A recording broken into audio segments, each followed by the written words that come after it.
to the Back Row Dolphins Show, a proud part of the Back Row Sports Network. Hey, what's going on, Miami Dolphins fans? Welcome back to another episode of the Back Row Dolphins Show. It is me, Bark, yet again, bringing you the latest and greatest, or not any news for that matter, on the Miami Dolphins. And today, I just simply want to talk about early fantasy outlooks for Miami Dolphins players. Yes, I do the Back Row Fantasy Show, which is a fantasy football podcast with my co-hosts Arms and Hucks, but this is just going to be Miami Dolphins players only and the fantasy outlooks on those Miami Dolphins players. So that being said, let's start with the quarterbacks. Right now, we all expect Ryan Fitzpatrick to lead the way for Miami for most of the season, hopefully all of the season. I don't want to see Tua Tagovailoa get in there at quarterback unless a game is out of hand or unless the offensive line comes together and gels a little bit.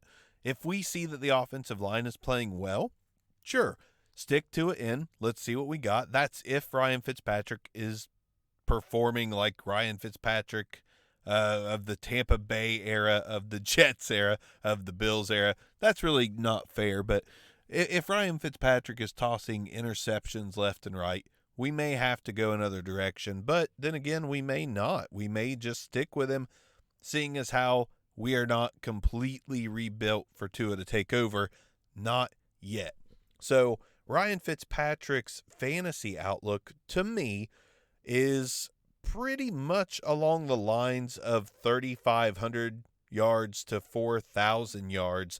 I would put it somewhere in the middle at about 3,700 yards. I expect about 25 touchdowns compared to 16, 17 interceptions, which would basically put him on the middle tier of quarterbacks. Probably put him in the 15 to 20 range as far as quarterback finishes go in fantasy. So do I think Ryan Fitzpatrick is a must-own? Absolutely not. Do I think Tua Tagovailoa is going to cut into his 2020 production? I don't. I don't think Tua Tagovailoa is going to cut into that. I think they will go with the plan and redshirt Tua at all costs. The only way I see that changing is injury, or if that offensive line is playing really well and Coach Flores says, okay, let's see what Tua can do. Our line is good. Let's do what we drafted him for and see if he can win us some games. Again, I think it's going to take quite a while for the line to gel with all the new additions. I just don't expect Miami to rush it because, again, the rebuild is not complete. I expect 2021, the NFL draft in 2021, to be skill position players for Tua. That way he can light the league up in 2021. How many times did I say 2021 there? Quite a few.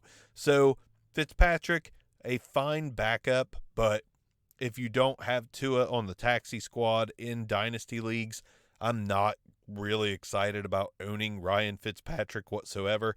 I think you could do better for a backup quarterback and grab someone that's more of a long-term starter, maybe a Sam Darnold, somebody whose value has not taken off yet, but it has the potential to do so. Ryan Fitzpatrick, the potential is not really there. The best we can hope for is a good season, not a great season, so there's really not a lot of reasons to own him. Now, moving on to the running backs, we've got Jordan Howard and Matt Breida, and in my opinion, Jordan Howard is going to be that short yardage and goal line back, probably first and second down, main running back, with Breida coming in to spell him on third downs in passing situations. I expect a pretty close to 50-50 split for those guys. And what I think that means for fantasy purposes, I think that both of them are going to be usable in running back 3 roles, but I don't believe any of them are going to be startable. Now, in certain weeks and situations, yeah, like if we're playing a really bad team and we look good early on, you may want to grab Jordan Howard in that specific game because he could push 20 carries a game in certain matchups. Matt Breida, I think, will be more reliable over the course of the season because I do think he will catch passes and he will get 10 to 15 carries a game when Jordan Howard nears 20. So I think Breida is going to be a much more steady option, but I think Jordan Howard is going to give you the touchdowns and give you those bigger weeks just based on the touchdowns. So Matt Breida, I would clock him in at 8 to 10 points a game, whereas I think Jordan Howard can sprinkle in some 15 to 20 point games here and there based on matchup. Neither one of them are big-time owns to me. I would not really want both or one or the other because I do expect 2021 for us to land a big-time running back after we find out that Howard and Breida are just fine, but neither one of them are going to take us to the levels that we want to go with Tua Tagovailoa and hopefully a great offensive and defensive line. So it'll be time to really upgrade those skill position players in 2021. I said it again. Yeah. So those guys, while I like them as backups or bye-week players, I don't want to rely on either in fantasy. On to the wide receivers. Devontae Parker, really not much competition has been brought in for Devontae Parker, so I kind of see him either repeating what he did last season or coming in just a tick below. So that's startable. That's starting 3 wide receivers on your fantasy squad. I think Devontae Parker is going to be absolutely fine. The touchdowns will be there. He showed enough last year for Ryan Fitzpatrick to continue to lean on him, so I don't really expect any fall off in production. If anything, there is a slight chance that he could build on last year and take a step forward yet again because he really didn't get going until about the midway point of the season is when he started looking like an absolute stud. So there's a possibility there that he's our game-to-game stud over the course of the season. So Devontae Parker, he's definitely a solid own. I would not overpay. I would try to get him at fair value or less. What that pretty much means is in terms of draft capital, if you have a late first-round pick in dynasty leagues and you can get Devontae Parker, that wouldn't be a bad way to go. If you have to give up another premier player for Devontae Parker, I think it's risky because Preston Williams, once he comes back, looked like he could be the guy. So Devontae Parker's production is going to be cut into whenever there is a formidable guy opposite him on the field. So right now, there is no one. Preston Williams probably not going to play for a little bit. And as far as other wide receivers on the team, in my opinion, there's no one on this team that can threaten Devontae's production quite like Preston Williams. Albert Wilson in the slot may have moments, may have games if he can stay healthy, but I don't expect it to happen often. As far as guys that we drafted, there's really only the kid from Navy. He's got to learn how to play wide receiver if that's what we're going to do with him. So I also don't see him as a threat. Jakeem Grant, not a threat in my opinion. Mac Hollins is on the team. Mac Hollins is a guy that I actually have been kind of fondue, cheesy. Fond of. I've been fond of Mac Hollins for a while now, but it hasn't panned out, but he has talent. So he could be a surprise guy for Miami that could kind of step out of the shadows, especially if there's an injury to Devontae Parker. Mac Hollins is a guy, if nothing else, to keep eyes on. Now, another guy to keep eyes out on is the guy that I talked about in the last episode that was labeled Prospect X. Matt Cole from Division II McKendree University out of Lebanon, Illinois. This is an undrafted rookie free agent. Again, I said it last show, so was Preston Williams. So Matt Cole has some talent, but it's going to be a dart throw. Definitely a dart throw. He's probably the deepest sleeper that is out there, but he's on a team where opportunity is there. So Matt Cole from McKendree University, He could be a guy that sneaks in there as a slot receiver somewhere down the line and produce second half results. So keep an eye on Matt Cole. Now, on to the tight end position. Obviously, Mike Gesicki took a leap forward last year, and that was an absolute welcome leap that he took. We needed that from him. He has the athletic ability. We just needed him to put it all together.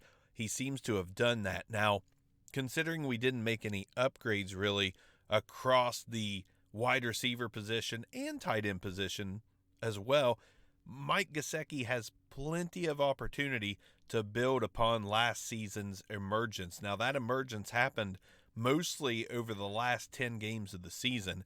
So if he carries that into 2020, we could see Mike Gesicki's best season yet. I currently do have him ranked as a top 10 tight end. It's not too difficult because the tight end landscape is kind of atrocious. But I have him up there, and I do expect him to play very well and catch plenty of balls on this Miami Dolphins offense like he did last year, except with an uptick of about 15 receptions. So Mike Gesicki, definitely valuable.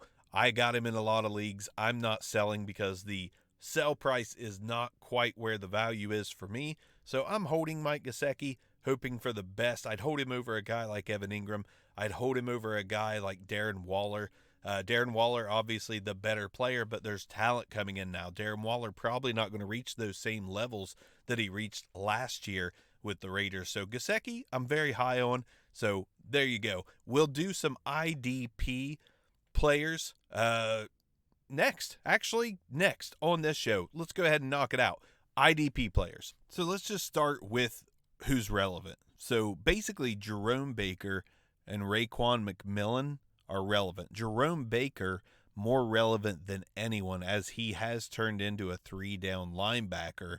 Raekwon McMillan is relevant for fantasy purposes, but he is a 2-down thumper that is somewhat of a liability in pass coverage. So Raekwon McMillan, not exactly a guy that I want to own unless he somehow takes the next step and becomes a complete player, a 3-down player.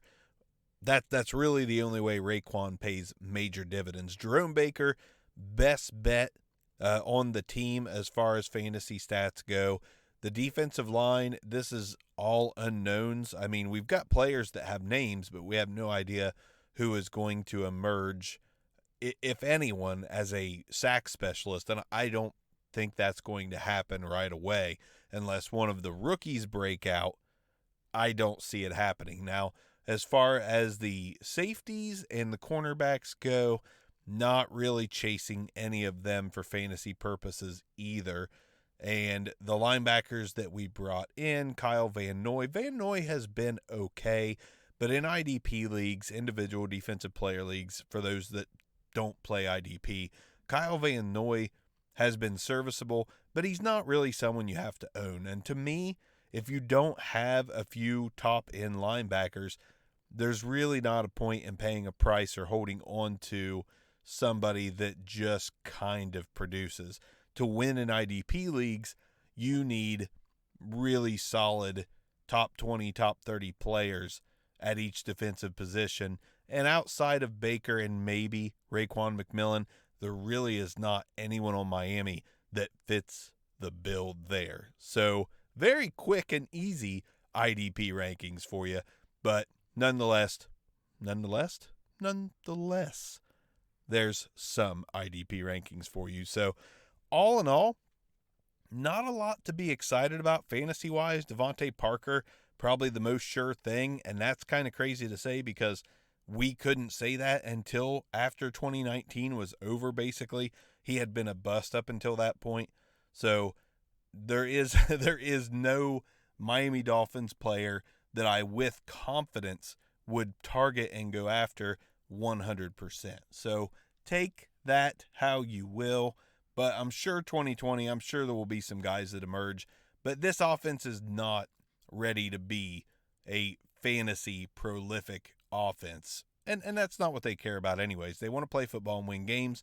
But for us, the fantasy guys, there's nothing really there that excites us. So until proven otherwise, maybe sadly, I hate to say this, stay away from Miami Dolphins players in fantasy, except Devontae Parker. But again, I'm not paying top 10 wide receiver prices for Devontae Parker. Maybe top 25, but I'm still slightly skeptic. So there you go. Fantasy outlooks, Miami Dolphins 2020. These will change. It's very early. We've seen no on-field activity, no OTAs, no news about how players look because we can't, because of the elephant in the room of which I will not speak about. So we will revisit this when time permits it. Until then, stay tuned, stay safe, and I will see you guys next time. Barks out, back row fins out.